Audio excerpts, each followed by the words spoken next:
Hello అండి. Welcome to నవలా హృదయం. ఈ వీడియోలో ఆలస్యం చేయకుండా ధ్వనితరంగం నెక్స్ట్ పార్ట్ చూసేద్దాం. మొదలైంది డ్రామా. మనసులో అనుకుంటూ పూజ పూర్తి కావడంతో వంటగదిలోకి వెళ్ళిపోయింది మీరాదేవి. నానా తంటాలు పడి చివరికి ఎలానో చందు కోపం పోగొట్టేసింది తార. చందుకు స్నానం చేయించి తార బట్టలు వేస్తుండగా, అమ్మా, అయితే మనం ఈ వారం ఖచ్చితంగా అమ్యూజ్మెంట్ పార్కుకు వెళ్తున్నామా? ఉత్సాహంగా అడిగాడు. అవును కన్నయ్య, అందువల్లే కదా అమ్మ ఆఫీస్లో కూర్చొని ముందే పనంతా పూర్తి చేస్తోంది. అందుకే నాకు రోజు ఆఫీస్లో లేట్ అవుతోంది. మరి మా కన్నయ్య అలగకుండా అల్లరి చేయకుండా మంచి పిల్లాళ్ళ ఇంట్లో ఉంటాడు కదా? అడిగిన తారకు అవునని సంతోషంగా తల ఊపి సమాధానమిచ్చాడు చందు. నా కన్నయ్య బంగారం అంటూ తన 3 ఏళ్ల కొడుకును దగ్గరకు తీసుకొని నుదుటిపై ముద్దు పెట్టుకుంది తార. లవ్ యూ అమ్మా అంటూ ఆమె బుగ్గపై ముద్దిచ్చాడు చందు. అతడికి టిఫిన్ తినిపించబోతుంటే, నేను తినిపిస్తానులే తారా, నీకు ఆలస్యమవుతోంది, త్వరగా వెళ్ళి రెడీ అయ్యిరా అంటూ టిఫిన్ వడ్డించిన ప్లేట్ను తార నుండి అందుకుంది మీరాదేవి. దాంతో తార గదికి వెళ్లి వేగంగా సిద్ధమై వచ్చి టిఫిన్ చేసి ఆఫీస్కి బయలుదేరింది. ఆమెకు గుమ్మంలో నిలబడి నవ్వుతూ బాయ్ చెప్పాడు చందు. ఆ వారాంతంలో తన స్నేహితురాలు గీత కుటుంబంతో కలిసి చందును అమ్యూజ్మెంట్ పార్కుకు తీసుకువెళ్ళింది తార. గీత పిల్లలతో కలిసి ఆడుకుంటూ అల్లరి చేస్తూ చాలా సంతోషంగా సమయాన్ని గడిపాడు చందు. వారిని చూస్తూ కూర్చున్న గీత తారతో, నువ్వు వస్తావా అని అడగగానే సరే అని చెప్పడం మంచిదైంది తారా. ఎప్పుడూ ఇంట్లోనే ఉంటూ వాళ్లకు కూడా బోర్ కొడుతోంది. చూడు ఎంత సంతోషంగా ఉన్నారో అంది. అందుకు చిన్నగా నవ్వి ఆనందంగా ఆడుకుంటున్న చందును చూస్తూ ఉండిపోయింది తార.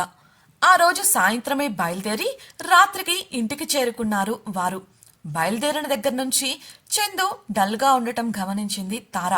బహుశా పార్కును గీత పిల్లలను వదిలి రావటం ఇష్టం లేదేమో అనుకుంటూ పెద్దగా ఆ విషయాన్ని అతడి దగ్గర ప్రస్తావించలేదు.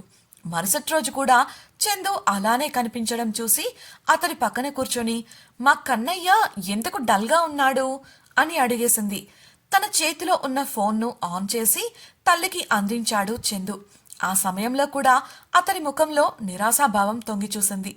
ఫోన్ స్క్రీన్పై గీత ఆమె భర్త పిల్లలతో కలిసి ఆడుకుంటున్న ఫోటో కనిపించింది. అది చూసి విషయం అర్థమైన తార మౌనం వహించగా, డాడీ ఎప్పుడొస్తారమ్మా? ఎప్పుడు నాన్న గురించి అడిగినా నాన్న బార్డర్లో పనిచేస్తూ బిజీగా ఉన్నారని చెబుతావు. కానీ మన అపార్ట్మెంట్లో ఉండే బబ్లు వాళ్ళ నాన్న కూడా బోర్డర్లో పనిచేస్తాడంట. కానీ ప్రతి హాలిడేస్కి ఇంటికొస్తాడట.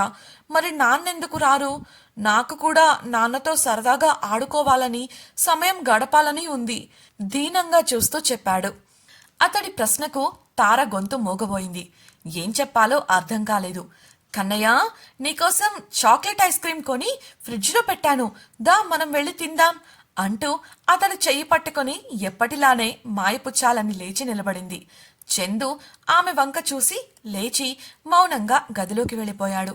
అది చూసిన మీరాదేవి తార దగ్గరకు వచ్చి, ఇంకా ఐస్ క్రీమ్ చాక్లెట్ అంటూ మాయపుచ్చడానికి చందు చంటిపిల్లాడు కాదు తారా, పెద్దవాడయ్యాడు. ఇప్పుడు ఊహ తెలుస్తోంది. అందులోనూ చందు చాలా చురుగ్గా ఉంటాడు. తన దగ్గర నువ్వు ఇదివరకిట్లా మాయలు చేయడం కష్టం అని చెప్పింది. తార ఆలోచనలో ఉండగానే గీత ఫోన్ చేయడంతో ఆమె ఆలోచనలకు తెరపడింది. మీ అపార్ట్మెంట్లో ఖాళీ ఫ్లాట్లున్నాయని తెలిసింది తారా, చూడటానికి వస్తున్నాం అని చెప్పింది గీత. వారి కోసం టీ, స్నాక్స్ సిద్ధం చేసి ఎదురు చూస్తూ ఉండిపోయింది తార. వారు రావడమే గీత పిల్లలు చందును కలిశారు. వారితో ఆటల్లో పడి తండ్రి విషయం మర్చి సంతోషంగా నవ్వడం మొదలుపెట్టాడు చందు. గీత వాళ్ళు ఆ అపార్ట్మెంటుకు రావడం కూడా ఒకందుకు మంచిదే అనుకుంది తార. పిల్లల్ని ఇంట్లో మీరాదేవికి అప్పగించి ఖాళీగా ఉన్న ఫ్లాట్స్ అన్నీ తిరిగారు. చివరికి తార ఫ్లాట్ పక్కనే ఉన్న ఫ్లాట్కు అడ్వాన్స్ కట్టి వెళ్ళిపోయారు. వారం రోజుల్లో ఇల్లు సిద్ధం కావడం, గీత కుటుంబం అక్కడకు షిఫ్ట్ అవడం జరిగిపోయాయి. గీత పిల్లలు చదివేది కూడా చందు వెళుతున్న స్కూల్లోనే. ఉదయం స్కూల్లో, ఇంటికి వచ్చాక తార ఆఫీస్ నుంచి వచ్చే వరకు కూడా చందు వాళ్లతోనే సమయం గడపడం మొదలుపెట్టాడు. దాంతో అతడు తండ్రి గురించిన ప్రస్తావన మళ్లీ తీసుకురాలేదు. గీత భర్త పనిచేసేది కూడా అదే ఆఫీస్లో. కానీ గీతా తారలు పనిచేసేది ఒక డిపార్ట్మెంట్ అవ్వగా అతడిది వేరే డిపార్ట్మెంట్. కాబట్టి వారు ఒకరికి ఒకరు బాగా తెలుసు. గీత కుటుంబం కూడా పక్కనే ఉండటంతో కాలం చక్కగా సాగిపోతోంది. అనుకోకుండా ఒకరోజు ఆఫీస్లో పనిచేసుకుంటున్న గీత దగ్గరికొచ్చాడు ఆమె భర్త శరత్. గీతను పక్కకు తీసుకెళ్లి ఏదో మాట్లాడాడు. అతడి ముఖం వాడిపోయి ఉండటం గమనించింది తార. అతడితో మాట్లాడిన గీత కూడా మొదట కంటతడి పెట్టుకుని వెంటనే సర్దుకుంటూ భర్తకు సర్ది చెప్పింది. ఏదో జరిగింది అని తారకు అర్థమైంది. గీత తిరిగొచ్చి, తారా, మేము అర్జెంటుగా ఊరికి వెళుతున్నాం. అత్తయ్య గారిని హాస్పిటల్లో చేర్చారట. ఇక్కడి నుంచి నేరుగా స్కూల్కి వెళ్ళి పిల్లల్ని తీసుకుని వెళ్ళిపోతాం. శరత్ మేనేజర్తో మాట్లాడారట అని చెబుతుండగానే గీతకు కన్నీళ్లాగలేదు. ఎక్కడైనా అత్తాకోడళ్లు తిట్టుకుంటూ మనస్పర్ధలతో ఉంటారు, కానీ గీత వాళ్ళు అలా కాదు. ఆమె అత్తగారు ఆమెను తల్లిలా చూసుకునేది. అందువల్లే గీత ఇంతలా బాధపడుతోంది. ఆమెను ఓదార్చి ఆమెకు సర్దుకోవడంలో సాయం చేసింది తార. గీత వాళ్ళు వెళ్ళిపోవడంతో చందుకు బోర్ కొట్టడం మొదలైంది. ఎలానో సమయం చూసుకుని మరీ అతడితో సరదాగా గడుపుతోంది తార. అనుకోకుండా ఓ రోజు ఆమెకు ఆఫీస్లో బాగా లేట్ అయింది. ఫోన్కు కూడా ఛార్జ్ లేక స్విచ్ ఆఫ్ అవ్వగా తీవ్రమైన ట్రాఫిక్లో ఇరుక్కుపోయింది తార. ఇంటికి చేరేసరికి మరింత ఆలస్యమైంది. లిఫ్ట్ దిగి గబగబా ముందుకు అడుగు వేసిన ఆమె పాదాలు ఒక్కసారిగా ఆగిపోయాయి. బాగా తెలిసిన శబ్దం చెవులకు చేరింది. ఆమె గుండె చప్పుడు ఆమెకే వినపడటం మొదలైంది. తన ఎదపై చెయ్యి పెట్టుకుని అపనమ్మకంగా చూసుకుంది తార. 4 సంవత్సరాలవుతోంది ఆమె ఆ శబ్దం విని. గుండెల్లో ఏదో తెలియని అలజడి మొదలైంది. కన్నీరు ఆమెకు తెలియకుండానే చెంపల మీదుగా జారుతుంటే పిచ్చిదానిలా చుట్టూ చూసింది. అయోమయం, ఆవేదన, భయం, బింకం, సంతోషం, బాధ అన్ని భావాలు ఆమె ముఖంలో పోటీ పడుతున్నాయి. ఆ కారణంగా ఆమెను చూసేవారికి ఒక పిచ్చిదానిలా కనబడుతోంది తార. ఆ చుట్టుపక్కలంతా చీకటి. అక్కడెక్కడో ఉన్న ఒక చిన్న బల్బు వెలుతురికి ఆ ప్రాంతంలో ఎవ్వరూ లేరు అని తెలుస్తోంది. కానీ ఈ చప్పుడు ఎందుకొస్తోంది అర్థం కాలేదు. ఆ అయోమయంలోనే ముందుకు నడిచి తన అపార్ట్మెంట్ వద్దకు వెళ్లి తలుపు తీసింది. ఎంతకీ ఆ చప్పుడు ఆగదే. అప్పుడే చందుని గదిలో నిద్రపుచ్చి వచ్చిన మీరాదేవి తారతో ఏదో మాట్లాడబోయినదల్లా తార ముఖం చూసి, ఏమైంది తారా, ఎందుకలా ఉన్నావు కంగారుగా అడిగి తారను దగ్గరకు తీసుకుంది. తార మాట్లాడే స్థితిలో లేదు. మీరాదేవిని పట్టుకుని తాను ఎందుకలా ప్రవర్తిస్తుందో తనకే తెలియకుండా ఏడ్చేసింది తార. తార మనస్తత్వం తెలిసిన మీరాదేవి తారను ఏమీ అడగలేదు. ప్రేమగా ఓదార్చి తార కాస్త సర్దుకున్నాక, లేచి ముఖం కడుక్కొని రామ్మా, అన్నం పెడతాను అంది. తార లోగొంతుకతో, వద్దమ్మా, నువ్వెళ్ళి పడుకో, నేను నా గదికి వెళ్తాను నీరసంగా చెప్పి లేచి తన గదిలోకి వెళ్ళిపోయింది. నెట్టూర్చింది మీరాదేవి. ఫ్రెష్ అయ్యి చందుని హత్తుకుని పడుకున్న తారకు నిద్ర పట్టడం లేదు. ఎందుకిలా అవుతోంది, అది కూడా ఇన్నాళ్ల తర్వాత? ఒకవేళ తనకేమైనా అయిందా, లేదంటే ఇక్కడికి కానీ వచ్చారా? ఏదేమైనా ఎదురుపడకూడదు భగవంతుడా. చందును ఇంకా బలంగా హత్తుకొని కన్నీరు పెట్టుకుంది. అలా ఆ ఆలోచనలతోనే ఆమెకు తెల్లవారింది. రాత్రి ఆలస్యంగా నిద్రపోవడం వల్ల ఆమె ఇప్పుడు మంచి నిద్రలో ఉంది. చందు పక్కన లేడు. అలారం మోగేసరికి మత్తుగా కళ్ళు తెరిచింది తార. ఆమెకు నిద్ర చాలలేదు అని ఎర్రబడిన ఆమె కళ్లే చెబుతున్నాయి.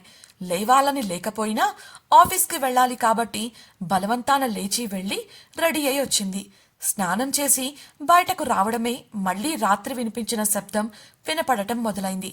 అప్పటి వరకు నిద్రమత్తులో ఉండటం చేత తెలియలేదు, కానీ ఇప్పుడు నిద్రమత్తు వీడటంతో తెలుస్తోంది.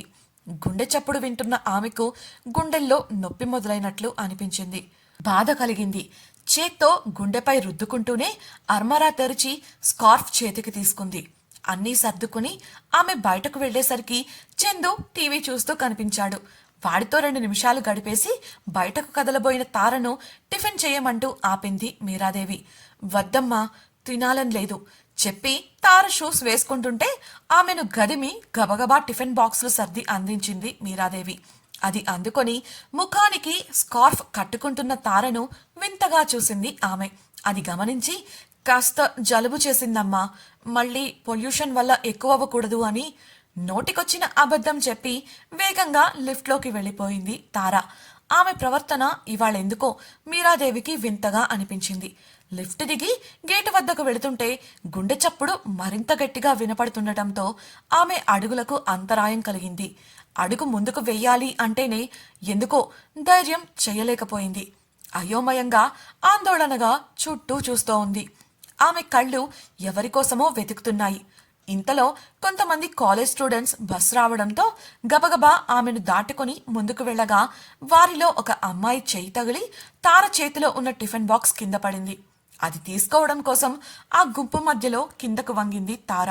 ఆ సమయంలో ఒక దృఢమైన కండలు కలిగిన వ్యక్తి గుబురుగడ్డం జుట్టు కలిగి సిగరెట్ పొగను గుప్పుగుప్పున వదులుతూ చేతిలో ఉన్న నల్ల కవర్ను పట్టుకుని చుట్టూ చూసుకుంటూ హడావిడిగా అపార్ట్మెంట్ లోపలికి వెళ్ళాడు.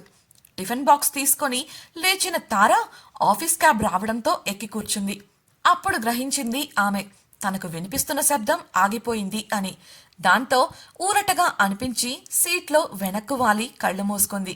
లిఫ్ట్లో ఉన్న గుబురుగడ్డం వ్యక్తి 4వ అంతస్తులో లిఫ్ట్ ఆగడంతో దిగి ఒక ఫ్లాట్ ముందుకు వెళ్లి బెల్ కొట్టాడు. తలుపు తీసిన మీరాదేవిని పట్టించుకోకుండా దాటుకొని నేరుగా ఒక గదిలోకి వెళ్లి తలుపు వేసేసుకున్నాడు. అతన్ని చూసిన మీరాదేవి మొహం చిట్లించగా అతడు రావడంతోనే ముక్కు మూసుకొని చిరాగ్గా చూశాడు చందు. గదిలోకి వెళ్లిన గుబురుగడ్డం వ్యక్తి చేతిలోని నల్ల సంచిని అక్కడే ఉన్న బల్లపై పెట్టగా అతడి చేతి మీద ఉన్న టాటూ విచిత్రంగా కనిపించింది. సంచిలోంచి బీర్ బాటిల్ తీసుకున్న అతడు ఉదయాన్నే తాగడం మొదలుపెట్టాడు. అలా తాగుతున్నప్పుడు అతడి చేతిపై ఉన్న టాటూ మరింత స్పష్టంగా తెలుస్తోంది. డిటిఆర్ అని అందంగా చిత్రించిన అక్షరాలపై రాజు రాణి ధరించే కిరీటాల బొమ్మలు ఉండగా ఒకవైపు అందమైన చిట్టి సీతాకోకచిలుక, మరోవైపు సంగీత చిహ్నాలు ఉన్నాయి. ఆ అక్షరాలను అండర్లైన్ చేస్తూనే 2 చిట్టి హృదయాలను కలుపుతున్నట్లు ఒక గీత హాస్పిటల్ మానిటర్లో వంకర టింకరగా చూపించినట్లు గీయబడి ఉంది. బాటిల్ను ఖాళీ చేసిన అతడు దాన్ని పక్కనే ఉన్న డస్ట్బిన్లో పడేసి టవల్ అందుకొని బాత్రూం లోపలికి వెళ్ళాడు. అప్పుడే ఆ గది తలుపు వద్ద నిలబడి సంశయంగా తలుపు తట్టింది మీరాదేవి. తలుపు తడుతుండగా అది తెరుచుకోవడంతో లోపలికి చూసిన ఆమెకు అతడు కనిపించలేదు. బాత్రూం నుండి అలికిడి వినపడి గబగబా లోపలికి వెళ్లి అతని కోసం టిఫిన్ అక్కడే ఉన్న బల్లపై పెట్టి వచ్చేసింది. ఆ గదిలో ఆమె క్షణం కూడా ఉండలేకపోయింది. గది నిండా సిగరెట్టు మందుల కంపు. లోపల ఉన్నంతసేపు ముక్కు మూసుకొని గబగబా బయటకు వచ్చి గాలి పీల్చుకుంది. ఏం మనిషితను, గెస్టుగా వచ్చిన ఇంట్లో ఇలాంటి పనులా, అది కూడా చంటి పిల్లాడున్నాడని తెలిసి చిచి గొణుక్కుంటూ లోపలికి తొంగి చూడాలని ప్రయత్నిస్తున్న చందును తీసుకొని గదిలోకి వెళ్ళిపోయింది. ఈ మనిషి వచ్చిన సంగతి కూడా తారకు చెప్పడం మర్చిపోయాను. సాయంత్రమైనా చెప్పాలి. చందు చేత డ్రాయింగ్ చేయిస్తూ మనసులో అనుకుంది మీరాదేవి. అప్పుడే స్నానం ముగించుకుని వచ్చాడు ఆ వ్యక్తి. ఫోన్ రింగ్ అవ్వగా స్పీకర్లో పెట్టి డ్రెస్ వేసుకుంటున్నాడు. తరణ్, చెప్పకుండా ఎక్కడికి వెళ్ళిపోయావు? ఇంకా ఎంతకాలం రాయిలా? నా మాట విని ఇంటికొచ్చేయరా? దిగులుగా వినిపించింది ఓ స్వరం. వింటున్నాడు కాని ఎటువంటి సమాధానం ఇవ్వడం లేదు. తరణ్, తరణ్ ఉన్నావా అడిగిన స్వరానికి డ్రెస్ వేసుకోవడం పూర్తి చేసి ఫోన్ చేతికి తీసుకుంటూ, ఏది ఏమైనా నేనొచ్చిన పని చేయకుండా మధ్యలో ఆపను, అలాగే అనుకున్న పని పూర్తి చేయకుండా వదలను, బయటకు వెళ్తున్నా స్థిరంగా సీరియస్గా చెప్పి ఫోన్ కట్ చేశాడు. అలా అతడి పేరు తరణ్ అని తెలుస్తోంది. బయటకు వెళ్లి మీరాదేవి ఉన్న గది తలుపు తట్టాడు తరణ్. చిరాకుగా ఆమె తలుపు తీయగా బయటకు వెళ్తున్నాను చెప్పి పక్కనే మీరాదేవి వెనుక నిలబడి తొంగి చూస్తున్న చందు వంక ఒకసారి చూసి బయటకు వెళ్ళిపోయాడు.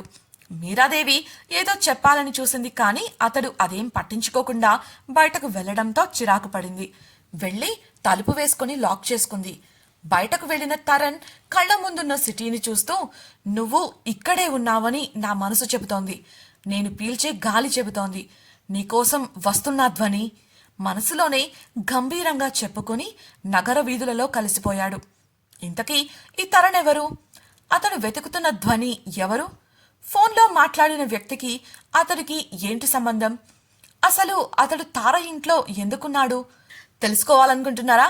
అయితే ఛానల్ను సబ్స్క్రైబ్ చేసి ధ్వని తరంగం నెక్స్ట్ పార్ట్ వినేయండి. అలాగే మీకు ఈ వీడియో నచ్చినట్లయితే లైక్ చేసి మీ సన్నిహితులకు షేర్ చేయండి. ఈ క్వశ్చన్స్కి సమాధానాలు మీరు కనుక గెస్ట్ చేసినట్లయితే కామెంట్స్లో తెలియజేయండి. ఇట్లు మీ నవలా హృదయం team. Thank you for listening.